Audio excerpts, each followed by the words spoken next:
Hello and welcome. I'm hoping you can hear me. This is Alive coming to you from Russia.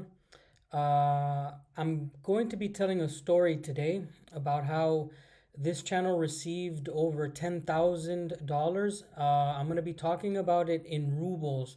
Just know that the total is going to be said in dollars, but also in rubles because I live in Russia and it's just easier for me to talk about it if I talk about it in the local currency. Now, I'm going to wait to see if this stream is working. I want to make sure that the sound is okay. And essentially, I will be telling the story as it happened from the very beginning. I am aware that this is an unorthodox live, but I want to document the reality of the more than $10,000 that was sent to me. And well, this is a very special thing for me to be able to announce. Not a lot of channels have the opportunity to help people. Now, I have been helping primarily children. I think it's important to help the young kids. Here in Russia, there is a lot of poverty where I'm from. And actually, I think it's not their fault. I grew up in the ghettos of Los Angeles, so I don't think that it's a child's fault. And so their circumstances could be better. I'm going to be telling you a few stories today, but first, I'm going to be breaking down exactly how the money came to be. It was over 1 million rubles. I'm going to be saying the names of a couple people who donated. I'm going to be telling you how it happened. So I'm going to let this live load a little bit. Maybe we can get up to 30 people. And then I'll start talking to you about how that happened. In the meanwhile, please let me know where you're watching from. Let me know the country that you're watching from and maybe the city, please. And I will be reading some of your guys' comments as I tell this story. I promised, Здравствуйте, привет. I told the people who donated that I would break down exactly how the money would be used. And I think that this is a very good opportunity to educate you guys on the Russian banking system.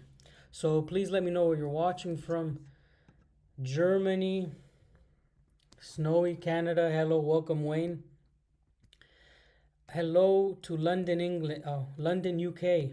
Well, I guess that's England, yeah. Yes. So I appreciate your guys' support. Thank you so much for answering the call. I see we have quite a few continents here, as we have Europe, we have North America, and different countries in North America. And Россия, Krasnodarsky Krai, Abinsk. I've never been to Krasnodar, but he's from Krasnodar, and Krai means by the ocean. So he's essentially in a nice warm place of Russia. Hello, David. Yes, get back to work, and hopefully you can watch some videos later. I know this is a very strange timing, hence the low viewership, but it's fine. I feel like I had to do this. Um, I love the work that you're doing. Those in need. This is yes. So let's go ahead and talk about the donations. I'm gonna be showing you guys here. What happened was the very beginning. I had a message from a subscriber who had sent $1,000. This is 100,000 rubles. Now, when they sent 100,000 rubles, um, this is huge money. This is huge money. Shout out to Ed. Ed sent the first donation, and he didn't expect me to actually make videos helping people, but I didn't need the money. I told him that I didn't need the money. I told him that I would actually end up helping people. And this is how the genre of helping people on this channel started off. by a man named Ed, and this man sent the money without expecting videos in return. But I needed to document, I needed to make it transparent. And So just remember, the first $1,000, 100,000 rubles, was donated by a man named Ed. Now, interestingly enough, I made this video. Here you can see, let me open it up a little bit. So I made a video talking about donating 100,000 rubles to orphans in Russia. The video was not so well received. Again, I'm not doing these type of things for views. It got 19,000 views, but I promised everyone that all the money that would come from that video, I promised that it would go back into helping people. So I'm going to be transparent about the amount of money that that video made. It was quite a bit of money, but I made sure that the $1,000 that were donated went to helping these people at the orphanage. After this, a friend of mine in Moscow, Damir, he ended up donating 30,000 rubles, I believe. It was 30,000 rubles. This is $300. Um, he's Russian, but the other guy is American. And this is where I understood that it didn't matter where you were born, it didn't matter what country you lived in. There was good people everywhere. So it started like this. Ed sent $1,000. We made that video, and we helped two families keep their kids. Yes. So I want to take a pause and explain to you the conditions in which these kids live in. The reason why they were living in such horrible conditions is, unfortunately, some of the parents that I encounter are alcoholics. Now, historically, I don't think that giving money to people who are alcoholics is a good idea.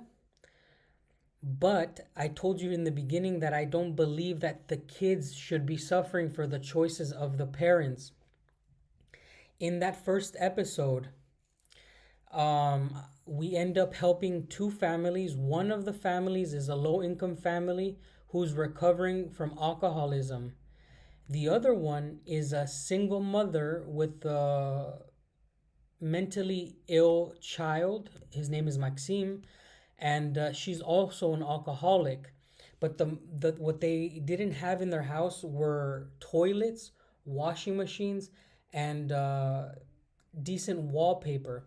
What you're going to realize is that in Russia, there's a lot of people that cannot wash their clothes, and there's a lot of people who cannot go to the bathroom properly because their apartment doesn't have a working toilet. So with the first $1,300, we spent it on renovating two apartments. So if you end up watching that first episode, you're going to be seeing two families getting a makeover of their houses, and this makes it to where the government lets them keep their kids. The government takes their kids and puts them in this orphanage or halfway home until the parents can show that their house is in livable conditions. So if the government doesn't allow them to keep their kids, it's because their housing is absolutely horrible. This is why I'm making these videos. And I know that it's a little bit boring for some people to watch those type of videos, but I find extreme pleasure in giving away the money that is sent to me. Right now, currently, I don't need money for myself, so I donated it all. Now, after the first video, I'm going to show you now how much that video made, and then I'm going to read off the donations. We gathered more than $10,000. This is over a million rubles. You can essentially buy almost a small apartment for this much money. And I again, I'm being transparent about it because I don't need the money. I get so much satisfaction with my wife when we just buy washing machines, we buy toilets, we buy stoves. This is the most beautiful thing, knowing that kids will not be living in dirty clothes, when we know that kids are not going to be pooping in holes in apartments, because if you see the video, the first one, it was in rough condition. Okay, now I'm going to show you how much money that video made. Again, being completely transparent because I love the situation that I'm in right now. So here you can see, this is the analytics for the first video. Russian mom, this is what the thumbnail looks like. It is 22 minutes and 22 seconds. And on this video with 19,000 views, we got so many donations that the video alone gathered $729. And with this money, almost got over, we almost got back what we put in from just this video. So this is me showing you and other people, guys who watched that video, that this is how much money that video made. Your donations, people who directly donated into the video, you accumulated over $729, which is 73,000 rubles at that time. Now I'm gonna be going over naming and reading off the donations from people. But before I do that, I want to answer this question. A country with so many resources, why is Putin not helping its own citizens?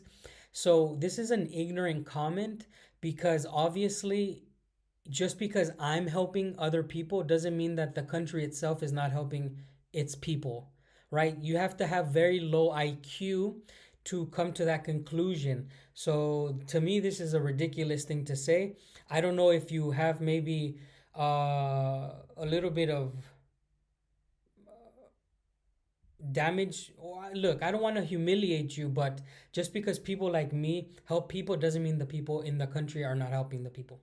So let's see. Hello, Dan and Ksenia. Keep it up. Hey, hermano. How are you? Sending love to Moscow. Now, actually, talking about Moscow, it's time to read off the donations that came in. So I'm going to be reading off some donations, and in the end, I'll tell you the total. Vyacheslav Titov sent 2,500 rubles. Ilario Mazei sent 3,500 rubles. Anthony Collet sent 10,000 rubles. Pavel Borisk sent 2,000 rubles. Ambrosio is a friend who contacted me on Telegram after watching the first video. He sent 50,000 rubles. This is $500. Adam Zelensky sent 2,000 rubles. Burned in Moscow sent 25,000 rubles. Maxim from Belarus in Minsk sent 5,000 rubles. Tony Toro, another immigrant here in Russia, sent 50,000 rubles. This is, of course, $500, like I mentioned. Now, I am going to say now, all the money means a lot to the people. Darren and Tammy Austin from Arizona sent $10,000 by themselves. This is 1 million rubles, okay? I'm going to say that again. A family from Arizona sent $10,000. This is 1 million rubles. When we received that money, when we accumulated everything, by the end, we were looking at 1,223,000 rubles. So we had $12,230.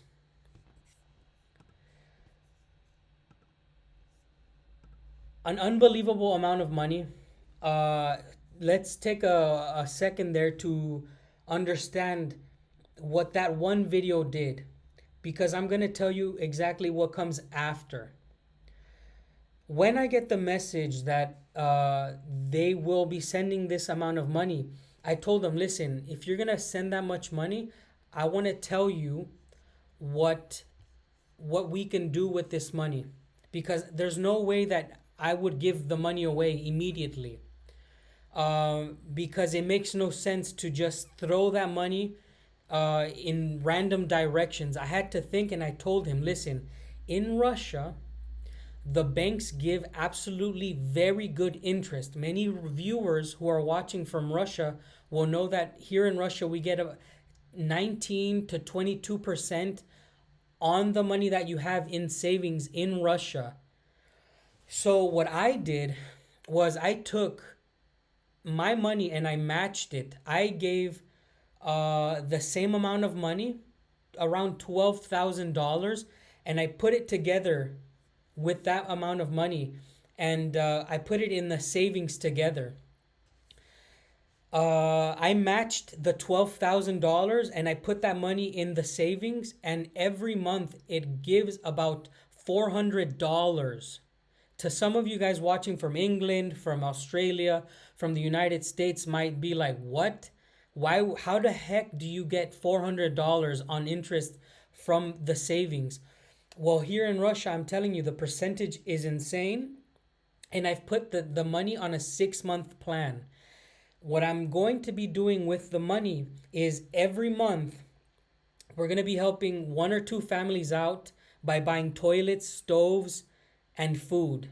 Every month, I'm going to be documenting a new story, helping new families keep their kids. I have gathered enough alliances in my hometown of Slyudanka. I'm now working with the coordinators of my town, a population of 15,000 people.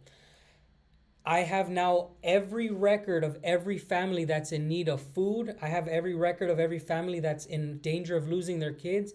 I have every record of every family that's in danger of having their kids never come back to them, because some of them only lose it because their apartment is bad, but some of them are in absolute danger of losing them.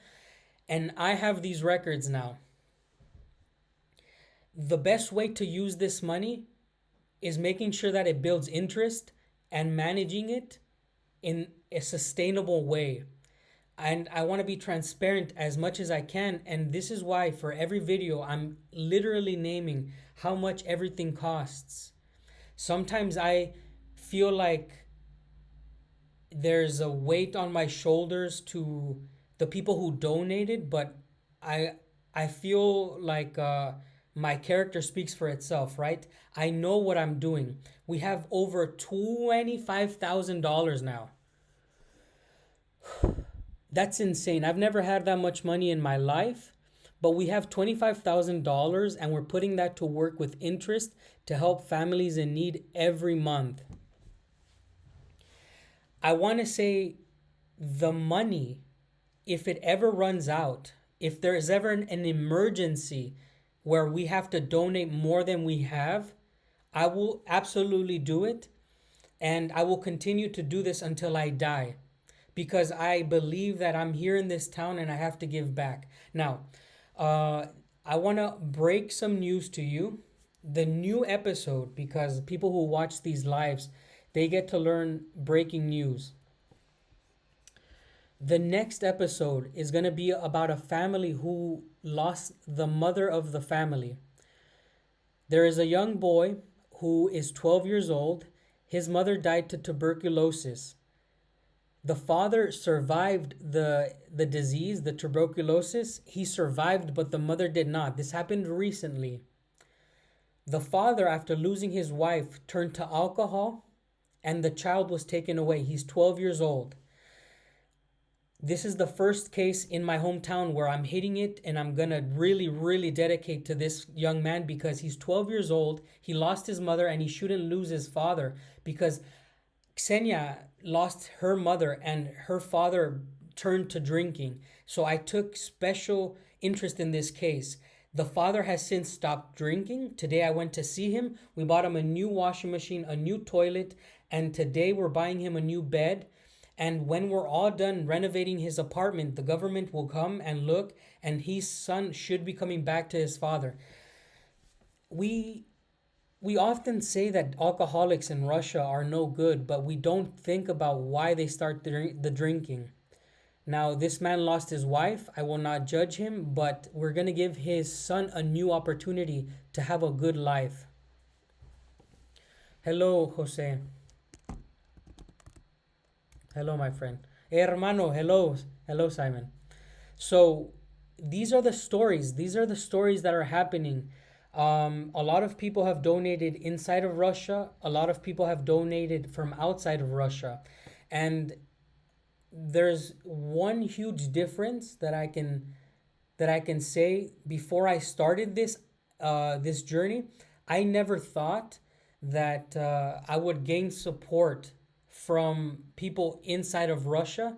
As odd as that might sound, because the help was not for me, and I always felt like maybe Russians would not trust me, and completely mind blown with the support that came from the native Russians. Because this is an English speaking channel, it's very hard to kind of project your feelings, project your plans to the Russian people. And so when the donations started piling in from Russia and the United States, and there was a couple Canadians, right? But the majority were from Russia, United States, and North America. When the donations started coming in, I was really, really surprised to know that it was a combination of both natives and foreigners. And like I said, we have over $12,000. I matched it with my 12, and now we're about $25,000. Now I'm going to take some time and answer some questions. If you guys have any questions as far as what are the conditions that these people are living in, again, everything that happens through, if you're interested in donating, the best way to donate is linked below on the PayPal. Feel free to ask questions as I go to my most recent episode and show you the conditions in which people live in here in Russia. Um, yes.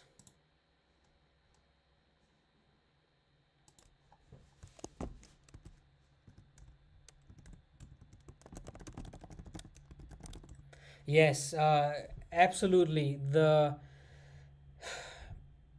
problem with some people who judge about the Russians is because they say don't help these drunk people, like they're literally psychopaths because they lack empathy. But I want to make this a nonprofit organization, and I want it to outlast me. I want people in my town to help each other. So I'm gonna show you parts of the first episode here. For all the people who never watched it, just bear with me here. This is my goofy face. And please tell me if you could hear this. Let's see what happens. So that they are able to keep their kids. And you can see the condition in which this is in. This is absolutely broken. The toilet's not even connected with water, so they are flushing with water that they get probably from the bathtub. The wallpaper in the bathroom is destroyed. The wallpaper is going to be renewed. But this is the main objective, getting them a working toilet. The condition of the kitchen is not so bad. They do have an older electric stove here. You can see it's two pilots basically of electric where you can cook. And the kitchen is just this area, right? This is an old wooden building. You saw when we were coming in, there's a lot of things that can be done, but the bathroom is the main objective. In the future, if I'm not asking people for money, but if this opportunity comes again, maybe we can help them to get them a real stove or even get him a real sink. You can see the sink here. It's really old school. It's so old school. And now it's time to... So you can see that the apartment is a Soviet apartment. It is not in the best condition. And it feels crazy to know that sometimes these kids, there's 3 kids, maybe they're 2, 3 year old. It really, really When you walk into these places, man, it breaks my heart. So yeah, I'm gonna be showing you because some of you guys perhaps haven't seen it, and yes, I'm reacting to my own videos because I want to kind of take you through my mindset of what's happening when we go through these things. Here, I want to show you because it's not something that I ever expected myself to get into. This is not the kind of things that I planned to do when I started YouTube. But because of how important it is and because of the opportunity arising, I definitely grabbed the bulls by the horns and got into it.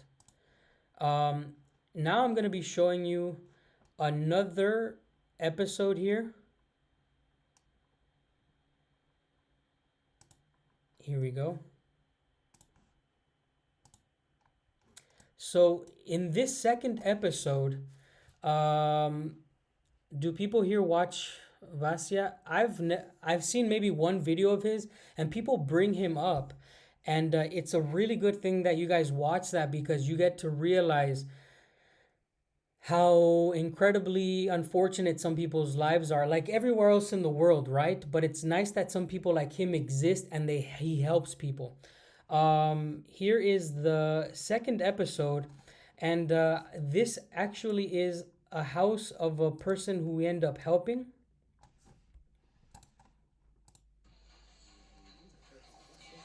The building actually itself does not look so deal with this anymore. The biggest problem that we have in this area is that some of these buildings are older than time itself, right? Some of these buildings are 300 years old, 400 years old, and the people who first moved in here were probably in the 1950s. So you see stuff like this, 1970s, 80s, 90s. This is not a problem. This is okay. Yeah. Well, we're not gonna touch that. We're gonna ask if they need a new faucet or anything. The conditions of this building is really rough. This is like cardboard wall here. I'm scared to touch it because it can fall. You can see the walls here on the bathroom. This is where she showers, I guess. Not the greatest. I'm gonna ask if there's anything we can do to better this wall system. I'm not sure. We're going to ask. For now, we know wallpaper and the stove. They have a toilet. It's not the best, and it's so dark in there that I can't show you. But you see the plumbing here behind us. Come and look at that. This is an old building, guys. This is old Soviet stuff. Um, Even though it looks ugly, it still works. But this is so flimsy. I will ask about the wall and see what we can do, okay? By the way, this is me going into the bathroom, and I go into the bathroom just to see. I wanted to know in what state it was in, and this is what it ended up looking like. Here we go. The bathroom was pretty disgusting because they had a cat. There's a cat in here. Just not good. I guess the cat's coming. The smell, the bad smell, comes from the cat because there's feces and cat pee all over. Actually, you can't smell it, but it's not so nice. So, I go to houses like these, and these are all houses uh, whose kids are living part time in orphanages, okay? There's plenty more houses that are far worse destroyed, but they don't have children. Believe me, there's many houses where drunk people live or just people who are very dirty and don't care about their houses and they destroy it. But we don't care about those houses because what we care about is the kids. So that's what happens. uh, that is essentially what the problem was in this house. Was they didn't have a stove, they didn't have a washing machine, they were really really dirty. The kid was living in very bad conditions, and we spend about, on average, on each family we spend about $500, okay? Because usually a washing machine will cost $300. If we renovate the walls, it'll be about $100 to $200, If they get a toilet, it's about 70 to $100. So guys, every family that we help gets on average $300 to $500. Um, Again, I asked you guys if you guys had any questions. I'm free to answer any questions that you guys may have. Again, I'm gonna be going over one more time exactly how much money we made and uh, how much was donated and how much was made from the video. This is a video dedicated to every single person who donated. This is what's happening with your money. It's being invested back into helping people. Please feel free to ask me any questions. It's been a pleasure talking with you guys. You can ask me any general questions about Russia, any general questions about living life in Russia, anything to do with the work that we do with helping people. I'm really thankful for your support. So go ahead and ask any questions, guys. By the way, thank you so much for the likes. We got up to 72. That's really cool. And I'm really hoping you guys get some questions in. I am 68 years old and often have tears in my eyes watching Vasya in the hay. Yeah, I understand, and believe me, it's a good thing that you have tears in your eyes because it shows that you have feelings. A lot of people overlook those things. So thank you so much, my friend. Yes, Keith Howell says you must see a lot of alcohol problems. That is probably number one reason why some of these kids are living in orphanages. But it is not the only reason why, and often the reason why they turn to alcohol is not out of the blue. I mentioned that they turn to alcohol because perhaps somebody dies in their family. In the next video, it's going to be a family who lost the mother and the father turns to alcohol. So, like S.H. Simon said, do not judge a book by its cover. We cannot understand what people are going through. We can only hope to help the children. So yeah, anybody else? Any questions, guys?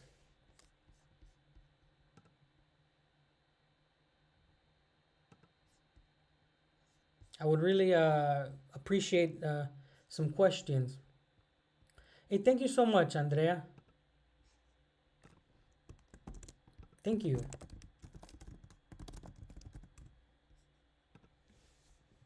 You're very kind. You're very sweet. But please, Andrea, you feel free to ask a question if you're curious about anything. It's means a lot. Is there much drug problems? So I would say no in my town. But I do consider alcohol a drug. But if we're not talking about alcohol, I would say no. There's not a lot of drugs on the streets in this town. In fact, there's probably no way of getting drugs here for such a small town. You would have to go to a big city to be connected. So I don't see yeah. How much do middle class people with you spend a month? I don't know what you mean by that. Like, how much do I spend a month? I could tell you right now, my rent is $160 a month for rent. I pay about $3 for electricity a month. I pay $10 for Wi-Fi. I pay about $7 for water. So yes, I'm just breaking down the prices. So, Andrea, my next project is helping out a child who's 12 years old, and we're gonna buy him a bed, and we're gonna help him get back to his house. The government took him away because he lost his mother to tuberculosis. His family experienced essentially the parents had tuberculosis. The mother died, and the father turned to alcohol, but he's since recovered, and the government is going to bring him back in a few months. So what we're trying to do is fix that house, and the next video on Sunday is going to be that, Andrea. You're going to see that story. Is it possible to get out of poverty in Russia, or are wages so small? So in Russia, the cost of living is just low enough to where if you work a minimum paid job, you can live well off. It's a huge misconception that wages are so low in Russia when actually they're not so bad compared to the cost of living. The only problem is that depending on what city you live in, if you move to a new city in Russia and you're from a small city, you're not going to be used to paying such high amount of prices for things. But where I live, it's not so expensive. I pay not more than $10 a month for utilities. That's electricity and water. So I don't think that people in Russia are experiencing poverty per se. They're just experiencing lower standard of living than other people would be, but it's not like a bad standard, right? They're just used to living differently. It does not sound like you spend a lot. I wonder if it's normal around being a German. Yes. So this is absolutely normal here. This is the normal thing in Russia. Cost of living is very low, and the wages are just they're enough to eat, they're enough to go on vacations. I know people here who have low income jobs compared to the West, and they still have leisure time. uh how will you check your clients aren't taking money that they don't need? I don't have clients. I always pay for everything. Well, Ksenia pays for everything, and we make sure that everything gets sent to where it needs to get sent. We work directly with the government officials who are in charge. They can't support money cat litter. Yeah, no, they cannot. Alexei, so these people who are the people who are we're helping, they cannot spend money on themselves. They can't spend money on their animals because they don't have an income. The majority of the families that we're helping are starting from point zero. We're helping them get pensions with the government. We're helping them find jobs, and we're helping them clean their apartment and get better living standards and living conditions. Okay, so everything we're doing, and this is the job that I'm doing. Apart from filming videos, I find great pleasure in helping where I can. Um, there's going to be a video again this Sunday, and you're going to get to see more in detail what comes in to helping these people, okay? I'm going to be talking a lot more as the video goes on in the this weekend's video. But yeah. Oh, okay. I understand. So he's asking, how will we stop people from buying alcohol? We are not trying to stop people from buying alcohol. We just want the living conditions for the kids to get better. My job is not to make the family stop drinking. My job is to make sure that the kids have a bed. I want the kids to have food in their stomachs. I want the kids to be comfortable, and I want the kids to be in a better environment. So what I do is I provide food, I provide beds, and I provide a better overall housing experience for the kids. This is how we're using the money that was donated to us. As long as I concentrate on those three things, the comfort and feeding them and having a good environment for them, I know that they're good. The parents can make a living hell for the kids. There's nothing we can do. There's a government official that is responsible for taking the child away or giving them the child. It is not up to me. I don't have power to control the parents. So, once again, I want to read off the names of the people who donated. I'm going to name off some names here, guys. And just remember, if you do wish to donate, uh, the information for the donation is the PayPal. And I'll pin that here for you guys. For anybody who's outside of Russia, feel free. You can find my account for PayPal at this, And just know that it does go to help people. Okay, here we go. So, sorry for some butchering of the names. Uh, Vyacheslav Titov sent 2,500 rubles. Ilario Matsei sent 3,500 rubles. Anthony Collet sent 10,000 rubles. Pavel Borsik sent 2,000 rubles. Ambrosio sent 50,000 rubles. Adam Zielensky sent 2,000 rubles. Bernd sent 25,000 rubles from Moscow. Maxim sent $5,000 from Minsk.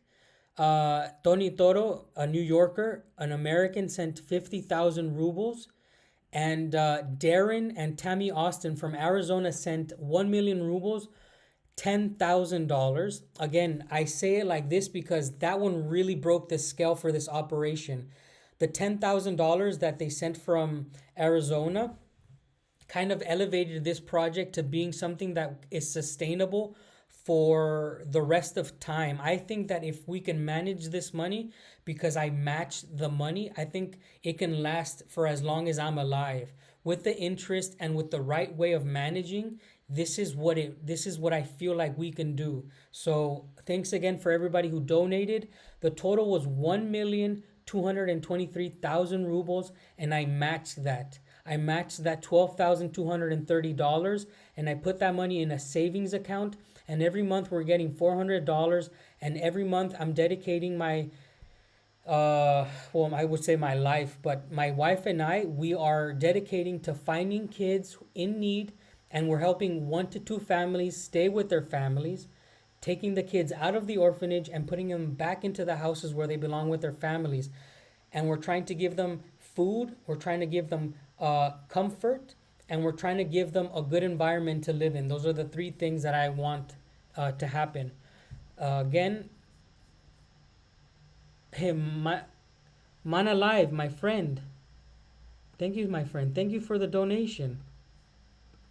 Please, Man Alive, if you're watching, feel free to ask a question. A big shout out to you. 808, is that a zip code? United States zip code. Oh no, area code. It's Honolulu, maybe Honolulu, Hawaii. Yes, absolutely. You already know, Simon, my dearest friend. You know your family, and you already know uh, what's happening in the future. I can cry about it. Inflation seems bad. Your land's gone up in price a lot. Can people still buy land now? Yes, my land has gone up. I bought it for 1.1 million, and some people have offered almost 2 million rubles for it. Do we have a Telegram? Andrea, yes, we do have a Telegram. Please look up here. I will put it for you so you can see it.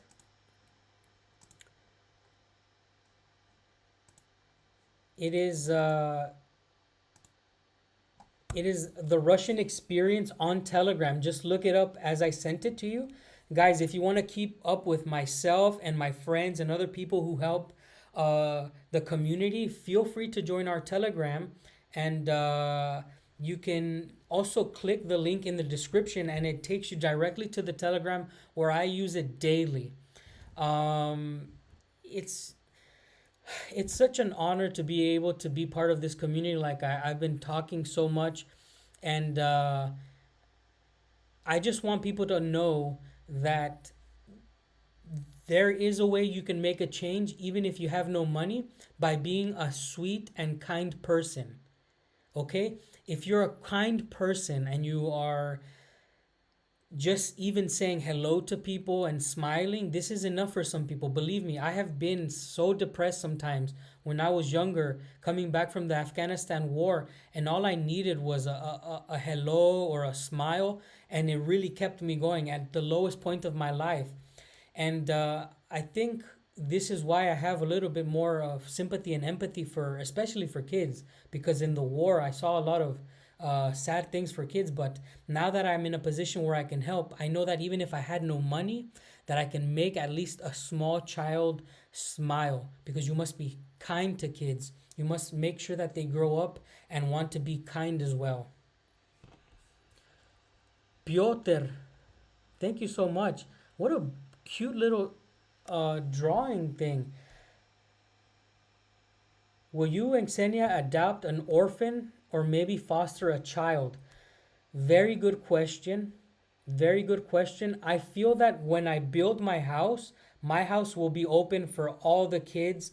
If the government allows me to foster children, I will foster them. But I can tell you one thing for sure, my house will be a food bank for my community. I have a garden. I have 1,200 square meters of land. Every year, I will plant an excess of food and I will give this away. Every year, I will try to communicate with the community in Irkutsk Oblast and gather food, gather resources to help not only children, but the next step is help older people because older people deserve a good life as they're at their last years of life. Piotr, please feel free to ask me any questions. I feel like when people donate, I would like to answer some questions. Yes, but I don't think we will adopt children, but we will foster children and help them. I think foster is where like you bring children in and move them to the next step if they don't have families, right? Do you know how many orphans that live in Slyudanka? Yes, I do. So I'm not going to talk about numbers, Hansen. I'm not going to talk about numbers, but I will tell you that the amount of children who are in foster care and who are orphans is too many for a population that is so tight. I would understand if we were like a city and we would have no place to put these kids, but I feel like all the kids should have a home. I do know the number. I This is a number that I'm going to be giving out in the future when I'm more comfortable talking about this topic. Is it too cold to work on the land? Yeah, it's absolutely very cold. The floor is frozen. There's no way that I can plant, but Xenia and I are gonna start. We're gonna start putting plants in. What are these things called? Darn it, my English is so bad now. In pots. We're gonna put plants in pots and grow them inside of the house so we can plant them later. If children can learn agriculture, would it be great for them? It would be, yeah. I'm gonna. This is biker. This is what I'm talking about. So bikers letting me know that if I have a community garden on my land, it would be immensely helpful for the community. And what I'm going to be doing is hopefully buying a plot of land in the future where we can only plant food for the community, not for myself, but if I gather enough money, well, with this $10,000, we could buy a piece of land, but I'm gonna build some interest on it. But if we can buy a piece of land, I would say I can buy a piece of land for about $3,000 to $5,000 and only commit to planting this land for producing food for the community. Absolutely a great project. Biker, if we are blessed enough to do that project, it would really be the next level. Because right now, what I'm planning to do is do a food bank, and from my own garden, I want to do a food bank, and I have a shed in my land and just store food, canned food, and bring in clothes from secondhand from people so I can pass them around. But yeah, yeah, really good thing there. Yeah, spring's really feeling like it's coming early. And it's really strange, by the way, guys, because it's been such a warm winter that for us who live on in this oblast in Irkutsk, we're like, oh man, it's a really good. It's gonna be really good because it's almost time to start planting. It's almost time to go walking outside and stuff like this. Piotr says, I am a Pole. I know and feel this topics what you're talking about. I am, again, thank you for the donation, Piotr. And I really appreciate you saying that you understand what it's like because we need people who, when they understand, they can identify with it and kind of push the message. Push the message, right? Thank you so much, Alka Seltzer. Hey, brother, a little off topic, but I'm a U.S. Army veteran. I served in Afghanistan too. I want to move to Russia, but I'm a little nervous if all my friends think I'm going to be arrested. Well, Josh, I am a combat veteran, highly decorated United States Marine. The government of Russia knows that I'm a highly decorated Afghanistan war veteran. And when I came to Russia, they said, hey, it's okay. We fought the Afghans too. We understand you're a veteran. As long as you have no involvement in the military or you're not here to spy, you have no problems. You would never be arrested. There's a huge misconception that Russia somehow needs to take veterans or veterans as prisoners or exchange. Russia doesn't need you, Josh. Russia does not need you. So get it out of your brain. Uh, yeah.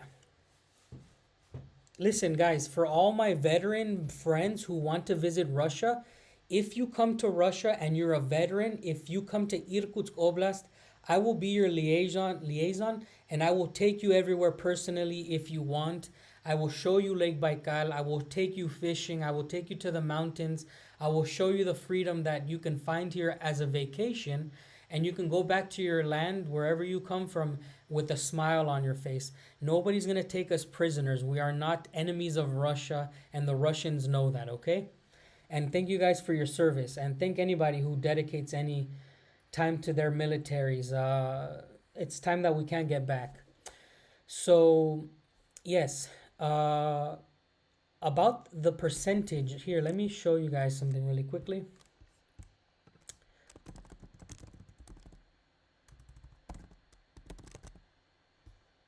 I'm gonna show you guys.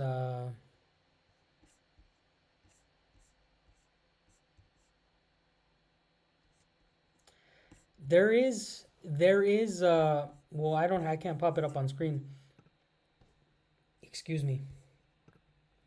The Sberbank account that we have now with the money. Remember, I matched the 10,000. I mean the 12,200, no, $12,300. I matched those, so we have $25,000. I told you they generate $400 a month, and what I'm trying to do is every month I'm trying to level up that amount of money. Every month I'm trying to save more and put it in because we don't know how long this interest rate is going to last in Russia. Right now we're riding a huge wave. So the money that we received in donations is actually experiencing an iconic moment, an amazing moment in history. And I don't think it's going to repeat itself for a long time. Thank you guys. Yeah, Josh, you're a brother of mine. So Encrypted Warlord wants to know what's my source of income. YouTube is my source of income right now, and I'm also I also do like I have tent sponsorship that I've done in the past, right? So I do some brand deals from time to time, and that's just how it works. I have a lot of money saved up. I have a lot of money invested in Mexico, and I use it. A lot of people probably wouldn't even begin to understand how Mexico plays into this, but yes, I have money in Mexico. I understand your concerns about visiting Donetsk. Oh well, listen, if you're trying to visit some of the new Russian territories, you should hold off and wait. That for sure you don't want to. That's something you don't want to do. I wouldn't suggest any of you guys to visit any of the new territories of Russia because there is certain amount of leeway that you can have with the Russian government, and if you are trying to go to a place of conflict as a foreigner right now, it's not the business, guys. It's not a good thing to do. So yeah, I'm gonna be taking in some more questions right now, and we'll see where the show takes us. I'm free to answer any questions as long as I'm here. Did you go to United States for your honeymoon? No, I did not. And by the way, if you want to see my wedding, you can find it on a live. I live streamed my wedding, and my mom attended my live stream wedding. That's is why I did a live stream of my wedding. Because it's really hard for my mom to travel to Russia. In fact, it's right now it's really hard for most of my family because they don't have the time, and it's really really sad. Here, I'm gonna show you guys part of my wedding. Thank you for bringing that up, guys. I love my wife, and I'm gonna be showing you parts of my wedding. Hey, good morning, Ginger Porter. I'm really proud of you. It's all right, brother. You can hop in whenever time you want. Thank you so much for supporting the channel. I truly appreciate the people who support further. But anyways, here we go. Check this out. This is my wedding day in Russia. I was married in August, and I had one, well, guy guests. I didn't have a best man, but I had best men because I don't have a lot of friends here in Russia because where I live there's not a lot of people that I can connect with because of my lack of language. But here, I'm gonna show you part of my wedding, guys. Is that fine? Are live. Hopefully everybody can hear me. We are having, and then we will turn the camera to Ksenia. Um, yeah. Here we go. It's the whole.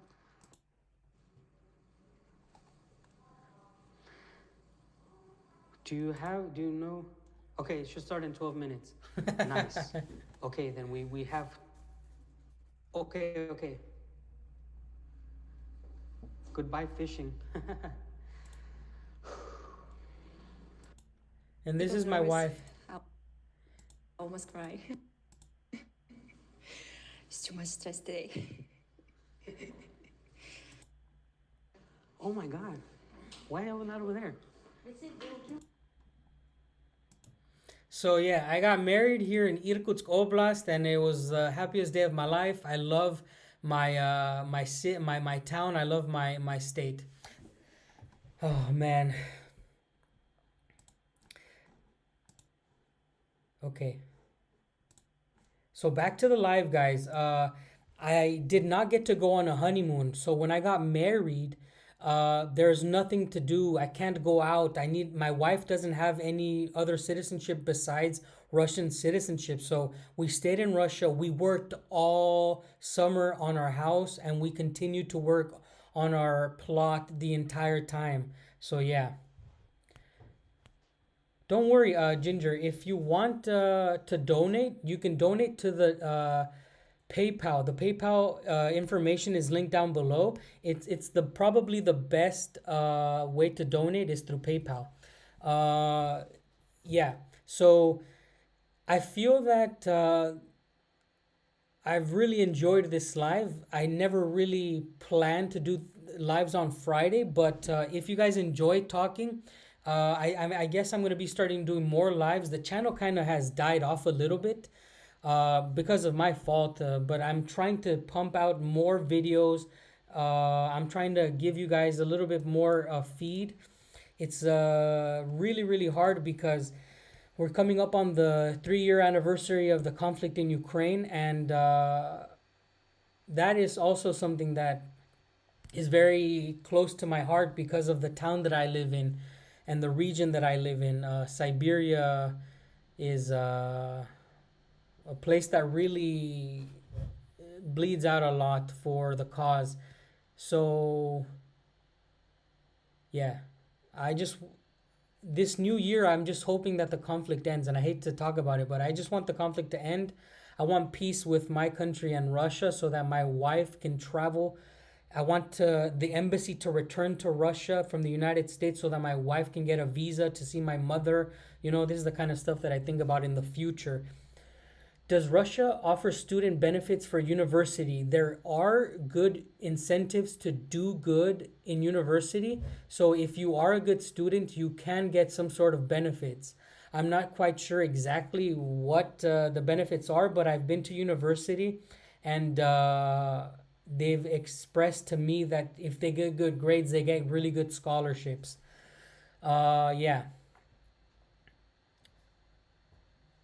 Hey, no worries, Ginger. No worries. Already, I really appreciate your support, my friend. I mean, anybody who turns into these lives, I appreciate you guys. So I hope that you guys understood that the money is safe, the money is being used for a righteous cause, and I hope that you understand that I will forever be transparent with what happens with that money. And my wife and I will continue to serve the people of Sliudanka, and we will forever continue this. And if I ever have children, they will learn to be grateful and to give back.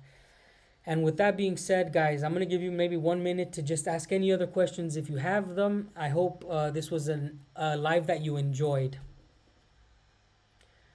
Oh, I really hope that this channel at least gets the attention enough to continue to help some people through this year, and that's it, because I can do the rest off camera.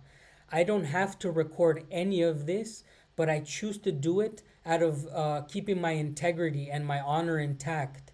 Because when they sent that amount of money, I knew in an alternate world there is a universe where myself just takes the money, but not in this universe, because in this universe I care. So if there is an alternate universe where Daniel takes the money and doesn't document the help, then shame on him, but it's not going to happen on this universe, guys. So the reason why I want to continue making videos is to document the money, document my life in Russia, and just show you how things progress. Hi Dan, are you close to Saka village outside of Yakutsk? Relative to Russian distance, I actually am, Eddie. So it's really funny saying that, but I'm pretty close to it. From a geopolitical perspective, do you believe that Russia and the West will achieve peace again? I think that I don't think that the West matters. I think that the United States matters. The United States matters, not the West, because the West follows whatever the United States says. So if we could just even get just the United States to be at peace with Russia, then we have a better world.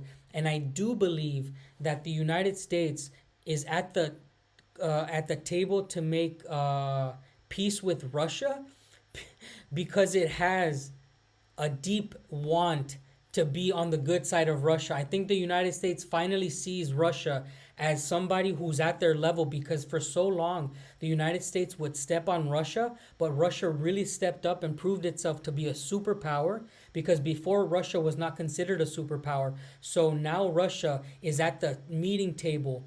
Right now it's really at the table with the United States and China, and it's showing its worth. So I believe that the United States has no choice but to be at peace with Russia now. I believe that America better come to peace with Russia, because Russia has proven itself. Hey, so much. Thank you, brother. Thank you. Don't worry about the devaluation of the money. I really appreciate your support, my friend. Yeah, but I truly believe that the United States will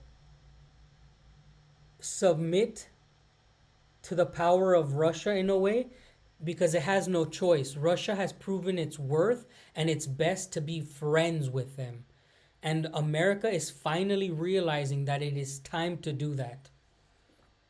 Oh, Ginger Port, you got it, brother. Thank you so much. I really appreciate it, my friend. And thank you so much also for being a channel member. You guys are awesome. The donations, you already know what we're going to be doing with them. Whenever the topic of helping people is talked about, all of the money goes back to that. I had a big hand in building that village. I'm from Canada, and I will eventually visit Siberia again. No way. Eddie, if you come back to Siberia, please come visit Lake Baikal, my friend. I would be glad to meet you. Anybody who helps build anything in Siberia has a piece of my heart. I see this as my ancestral land as a Native American, because I'm Mexican. I see it as my ancestral land, believe it or not. Thank you so much again for the donations, guys. Do I like Trump as president? I like the chance. I like America where it's at right now. I'm more optimistic that it'll make better decisions. I don't believe that President Trump is the best president for the United States, because there's a lot younger people who are a lot smarter, who are a lot more professional, but I don't dislike Trump. I don't know him personally, but I know that my country is in a better state. I hope that answers your question, right? I don't think that Trump is the best president in the world, but I think that America is in a better position now than it was when it was under the other president. Ay, ay, ay.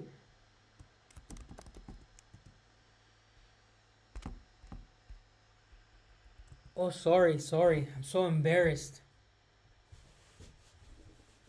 Oh, ginger porter. Yes.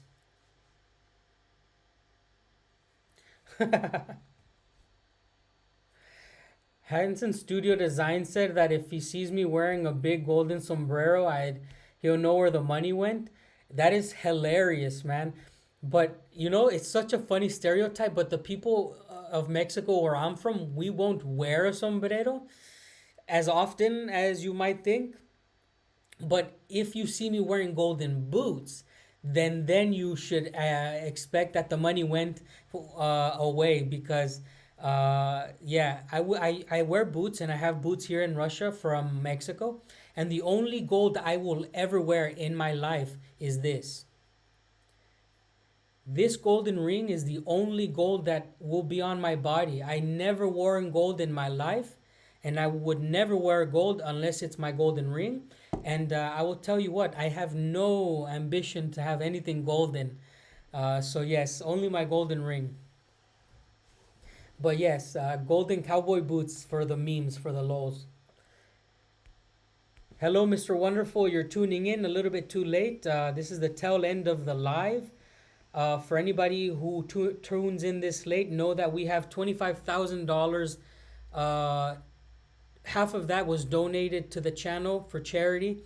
The other half was matched by me, and that money is in the bank building interest. We're helping families every month. So, again, thank you guys so much. Please share this live if you can. Remember that the donation PayPal information is linked down below. Join the Telegram. It is the Russian Experience, and connect with me there. I'll see you guys tomorrow for a new